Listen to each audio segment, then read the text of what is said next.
A lot has been said, and I'm still going to say a lot because one thing about Vicky is that I tell my stories. I am visiting Ghana for the first time and I'm sharing my experiences with you all. I left Cameroon on the 12th of August and I traveled to Ghana. Now, when I was going to Ghana, I had these expectations in my mind. Number one, that I was going to meet Wode.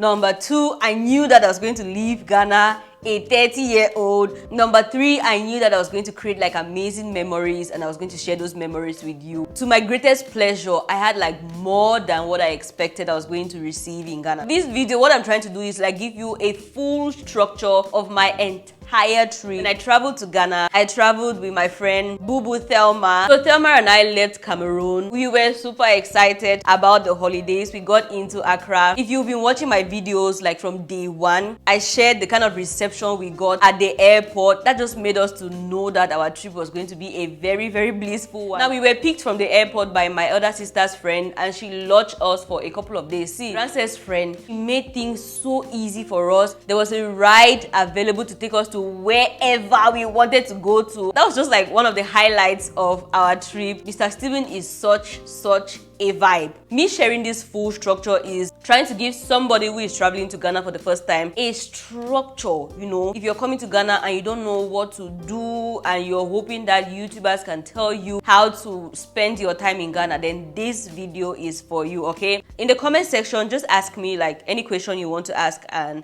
I will be kind and I will make out time to answer your questions so that at every point you're not lost, you have help that you need, and yep, that's about it. Later, my elder sister came to Ghana. So it was like a family bonding kind of trip, you know. That is when we finally moved to our guest house. Even though we moved to that guest house, Grand's friend, she took it upon herself to spoil us this trip.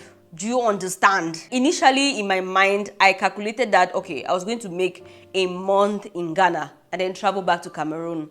But as we go further, and if you've been watching my videos, you know that I extended my flight like twice. I have a couple of Ghanaian friends. There's Bijou I've been talking with for a very long time. We connected when I released my second song. I don't know how he stumbled on Cameroon Twitter and then he was like, oh, I've been listening to your songs, and then we just started chatting from like since that time, and then till now we still talk. So when I was going to Ghana, I told Bijou, even though I didn't see Bijou, like, North, you didn't do well or not, K. Like, God is watching you. I told Bijou I was coming to his country and that I needed some recommendations from him. The first places that he mentioned were like the Labadi Beach, the Laboma Beach, you know, all of those.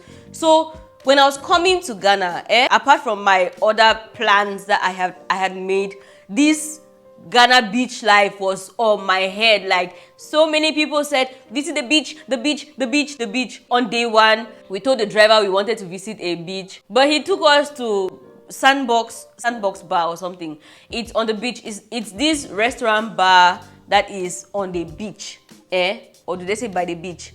So that was not really what we wanted to experience. We wanted like an open area, but Sandbox is this enclosed place, which was beautiful, but that wasn't what we wanted to experience. And then another thing is that we visited Ghana in the rainy season. So on day one just welcomed us and we knew that, oh, maybe this is not the right season to visit Ghana. So while in Sandbox, if you're Ghanaian or you visited Ghana and you have visited Sandbox, you know that Sandbox is this open space area. We have the chairs and all of that, but it's an open area. Like, if rain is falling, sun is shining, it's going to shine on your head.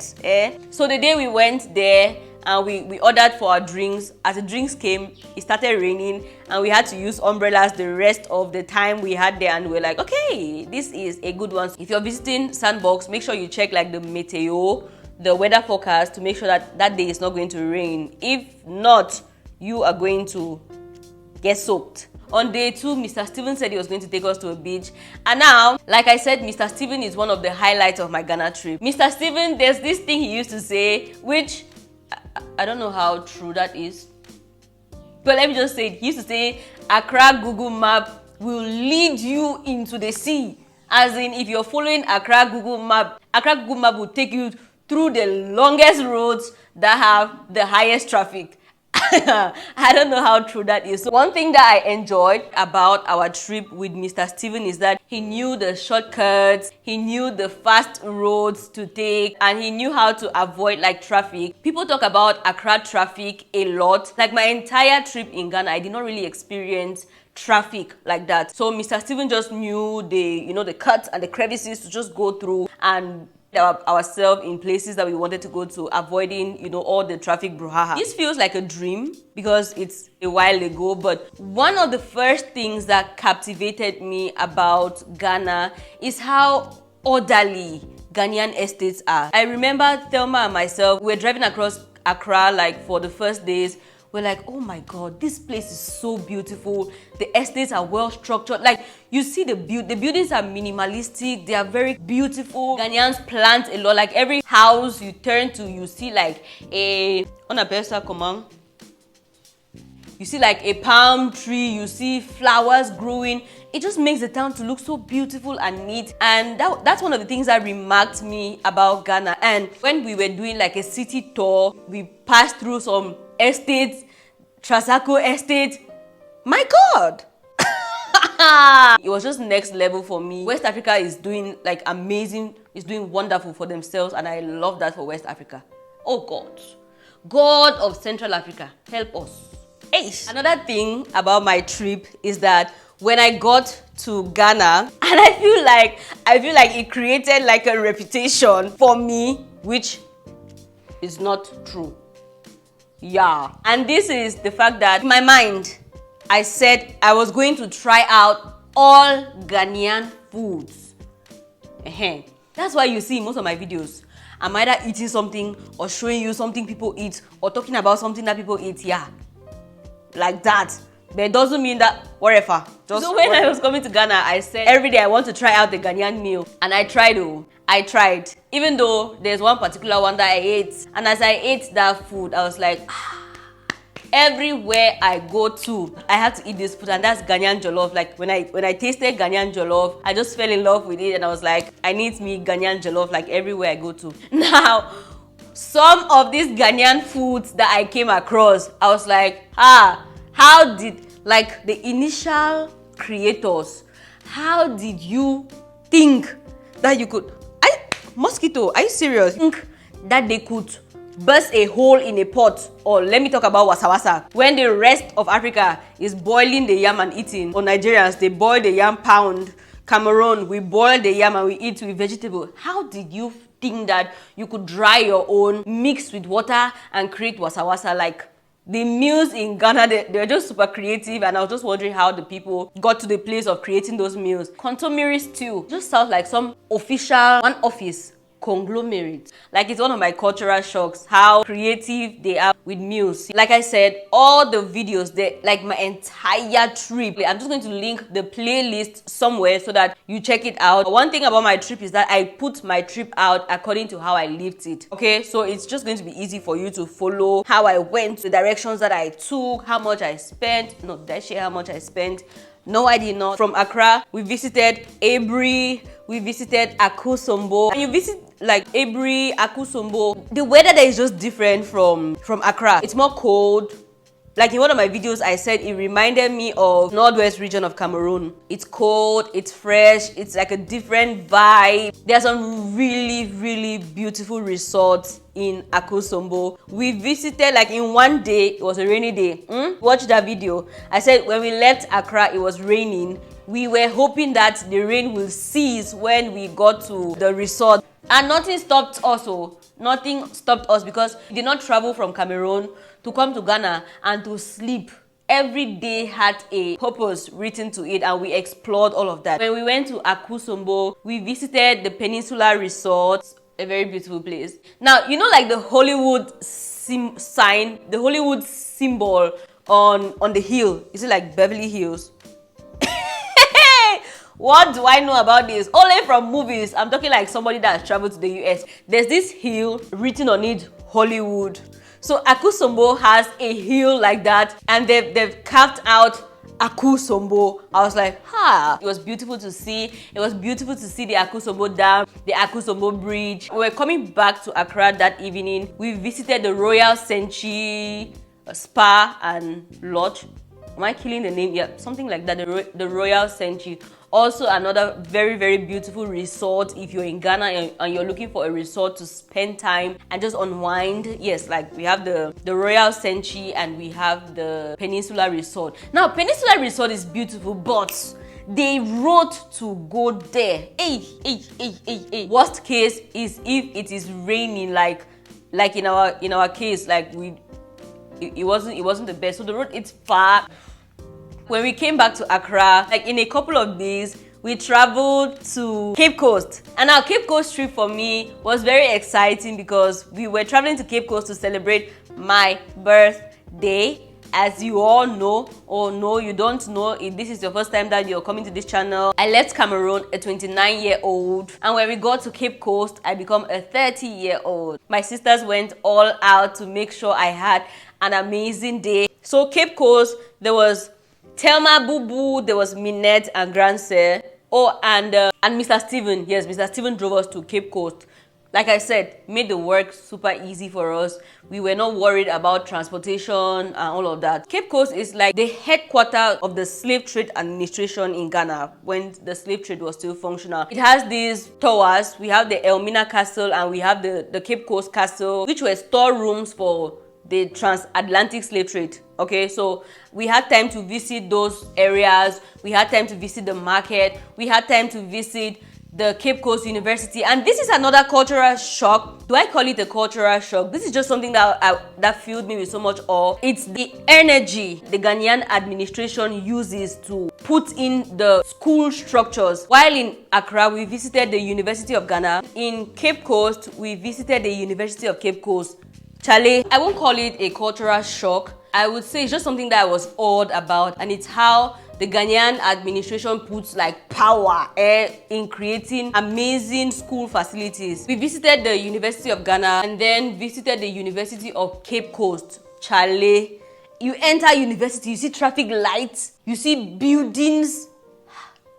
Another place we visited while in Cape Coast was the Cameroon National Park. That was an experience of a lifetime. All of these adrenaline junkies, I don't know where people have the kind of imagination to create wild activities. So Cameroon National Park is just these ropes tied to these very, very tall trees. Like they go to the top of the tree and they connect some ropes. They put the bridges. You come and you walk and you cannot see the end of the bottomless pit.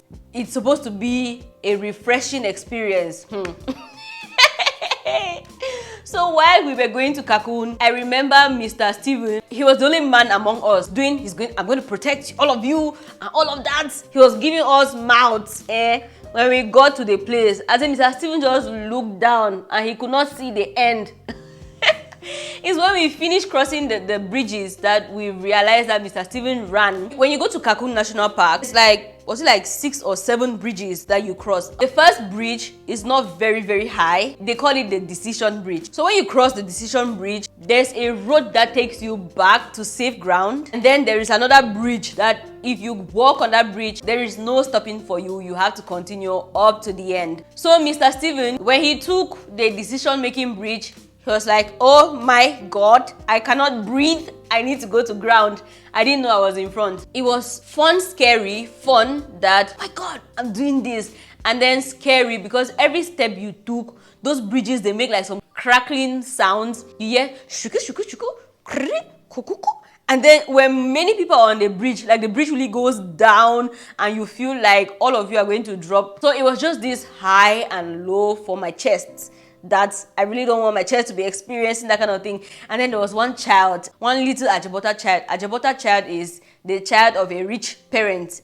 He was behind me. I don't know why he was not moving with his parents, but we got to some point, he was like, oh my God, it's gonna break. We are all gonna die.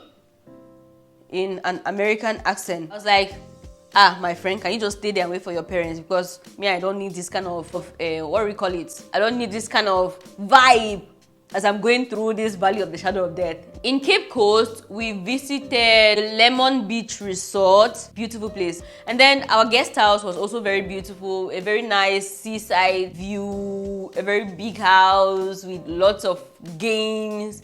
and like great memories. Videos are going to be in the description box. You can check them out if you want to visit like some of these places and you have like more questions to ask. You can ask me and I will answer all of them. When we got back to Accra, we had some time to visit like some restaurants around, like some fancy restaurants, and then our trip eventually came to an end.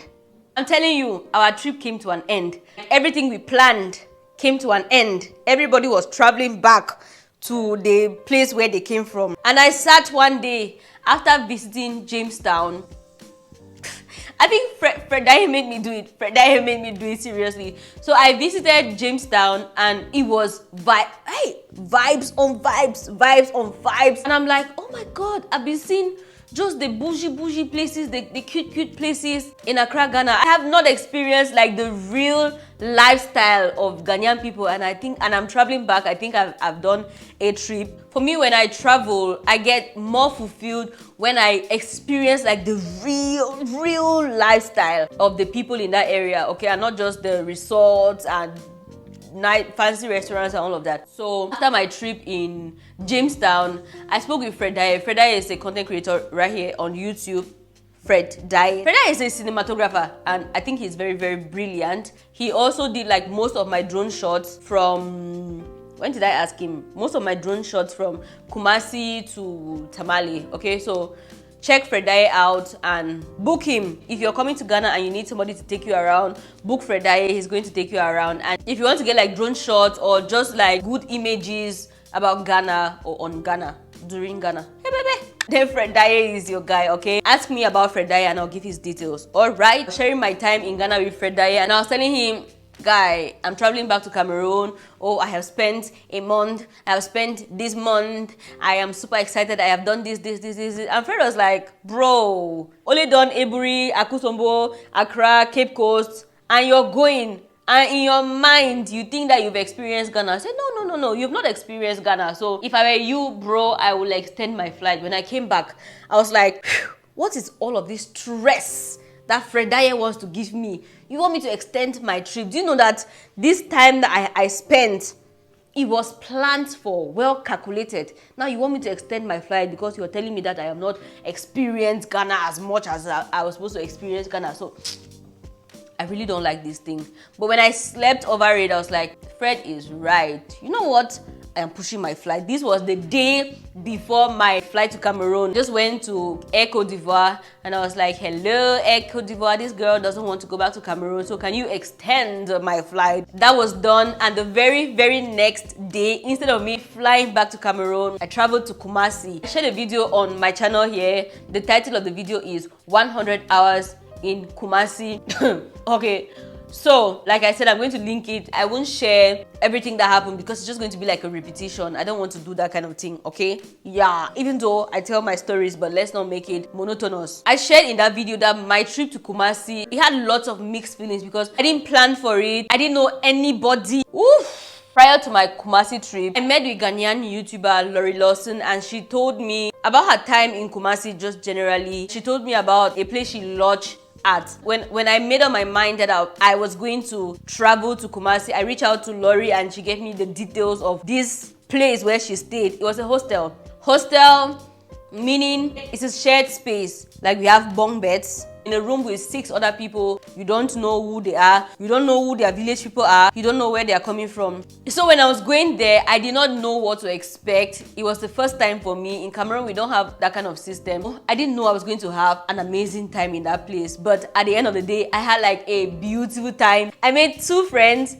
I made 3 friends actually. 2 of them were roommates. There was Silvanus. Silvanus was such a sweetheart. Yes, and we still chat and it's amazing. And then I met with Petra, who was also a sweetheart. Petra prepared me for my next trip, which was going to be my trip to Tamale. I was just very open to meeting people with no fear. That is because since I knew nobody, I was just like, what's the worst that can happen? So I put my number on my videos. I was like, okay, if you want to hang out, if you want to call and chat, this is my number, reach out to me. So while in Kumasi, I met Regal. He's one of the people that reached out to me through the number I put. That was my Ghanian, my Vodafone number. Sadly, I don't use it again, okay? So if you want to chat with me, you can only chat with me on Instagram at bihtakwe, and yep, that's going to be it. So from Kumasi, I traveled to the north of Ghana, Tamale. All of those videos are going to be in the description box, okay? Let me go back to Kumasi a little bit. So while in Kumasi, I made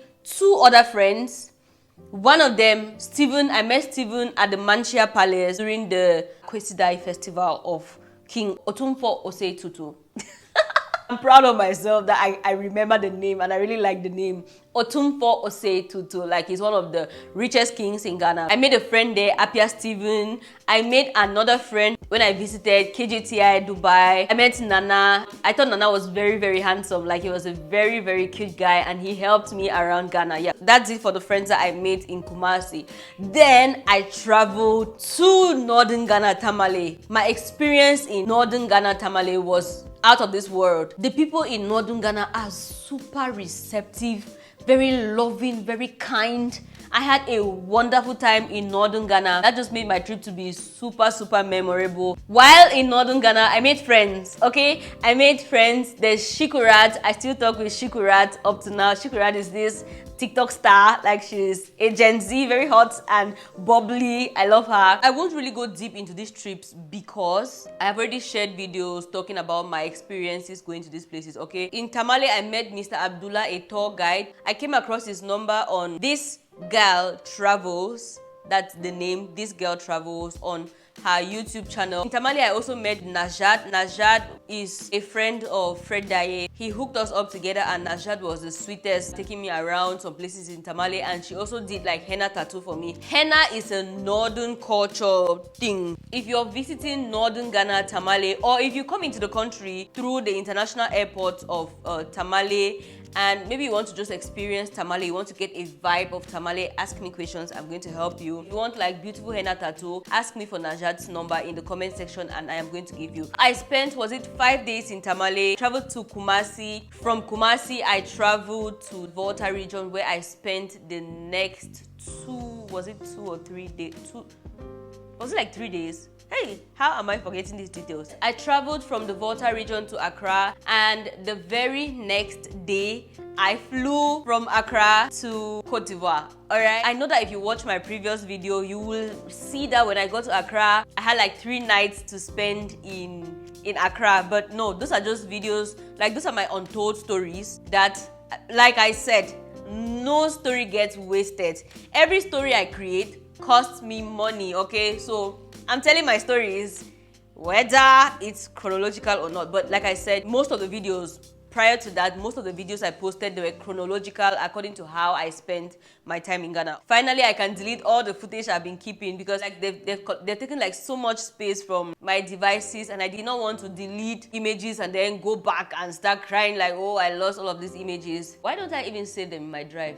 Yeah, I think that's better. Thank you all so much for watching this video. If you liked the video, please give it a thumbs up. All my information, as in what I film with. Abdullah, don't come and ask me that question that you ask all the time.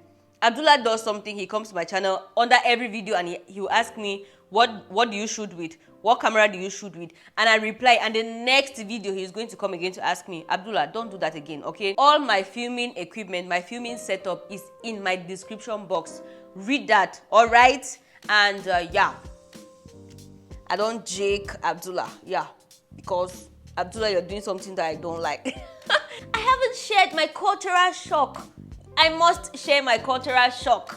I have to talk about the evil hand in Ghana, okay? So stay tuned and watch that video. Like when I heard about the evil hand, I was like, I'm shocked. I will see you all in the next video. Bye-bye.